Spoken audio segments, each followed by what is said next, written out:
কোনো কোনো দল পরিকল্পিতভাবে নানা শর্ত দিয়ে নির্বাচনের পথে বাধা সৃষ্টি করছে বলে অভিযোগ করেছেন বিএনপির ভারপ্রাপ্ত চেয়ারম্যান তারেক রহমান। দলের প্রতিষ্ঠা বার্ষিকীর আলোচনায় তারেক রহমান বলেন, নির্বাচনকে সামনে রেখে নানা রকমের ষড়যন্ত্র ডালপালা মেলতে শুরু করেছে, কিন্তু কোনো ষড়যন্ত্রই বিএনপির অগ্রযাত্রাকে রুখতে পারবে না। আলোচনা সভায় তিনি আরও বলেন, জনগণের সরকার প্রতিষ্ঠিত না হওয়া পর্যন্ত গণতন্ত্র ঝুঁকিমুক্ত নয়। এসবে অশুভ শক্তির অপতৎপরতা প্রতিহত করতে সবাইকে ঐক্যবদ্ধ থাকার আহ্বান জানান বিএনপি নেতারা। কামরুজ্জামান রাজীবের রিপোর্ট। ৪৭তম প্রতিষ্ঠাবার্ষিকী উপলক্ষে রাজধানীর ইঞ্জিনিয়ার্স ইনস্টিটিউশন মিলনায়তনে আয়োজিত আলোচনা সভায় অংশ নেন বিএনপির শীর্ষ নেতারা। এতে লন্ডন থেকে ভার্চুয়ালি যুক্ত হন দলের ভারপ্রাপ্ত চেয়ারম্যান তারেক রহমান। বক্তব্য রাখতে গিয়ে দলের সিনিয়র নেতারা বলেন, জনগণের কল্যাণে কাজ করে দেশের সবচেয়ে জনপ্রিয় দলে পরিণত হয়েছে বিএনপি। সংকটকালে দেশের মানুষ বিএনপিকে বেছে নিয়েছে। অতীতের মতো আবারও সব ষড়যন্ত্র থেকে দেশকে সংকটমুক্ত করবে বিএনপি। আমাদের কাছে বিভিন্নভাবে একটা মহল ভিন্ন খাতে পরিচালনা করার চেষ্টা করছে। এই নির্বাচন যেটা এখন একমাত্র বিকল্প এই দেশকে রক্ষা করবার, সেই নির্বাচনকে আজকে বিঘ্নিত করবার, তাকে ব্যাহত করবার প্রচেষ্টা চালানো হচ্ছে। আমরা যে কোনোভাবে হোক জনগণকে সাথে নিয়ে এই সকল ষড়যন্ত্রকে আমরা রুখে দেব।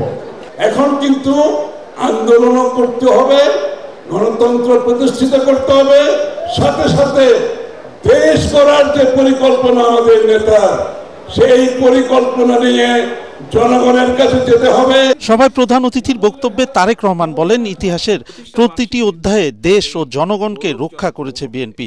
ফ্যাসিবাদ মুক্ত বাংলাদেশে জনগণের অধিকার প্রতিষ্ঠার একমাত্র পথ নির্বাচন। তা রুখতে যারা অপতৎপরতা চালাচ্ছে তারা জাতির মঙ্গল চায় না। প্রিয় সহকর্মীবৃন্দ, পতিত পরাজিত পলাতক স্বৈরাচার মুক্ত বাংলাদেশে অন্তর্বর্তীকালীন সরকার যখন জনগণের অধিকার প্রতিষ্ঠার পথে হাঁটছে, তখন কোন কোন রাজনৈতিক দল নির্বাচনের মাধ্যমে জনগণের অধিকার প্রতিষ্ঠার পরিবর্তে তাদের দলীয় স্বার্থ চরিতার্থ করার জন্য নানা শর্ত আরোপ করছে এবং এই শর্ত আরোপ করে নির্বাচনের পথে হয়তোবা পরিকল্পিত উপায় বাধার সৃষ্টির অপচেষ্টা করছে বলে বহু মানুষ এরই ভিতরে ভাবতে শুরু করেছেন। তিনি অভিযোগ করেন, নির্বাচনকে বাধাগ্রস্ত করতে দেশের পরিস্থিতি অস্থিতিশীল করার চেষ্টা শুরু হয়েছে। সংকট সমাধানে নির্বাচনই একমাত্র উপায় বলে মন্তব্য করেন তিনি।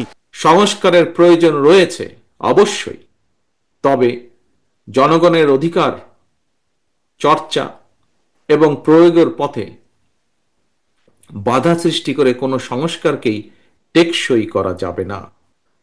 আমাদের সকলকে সতর্ক থাকতে হবে।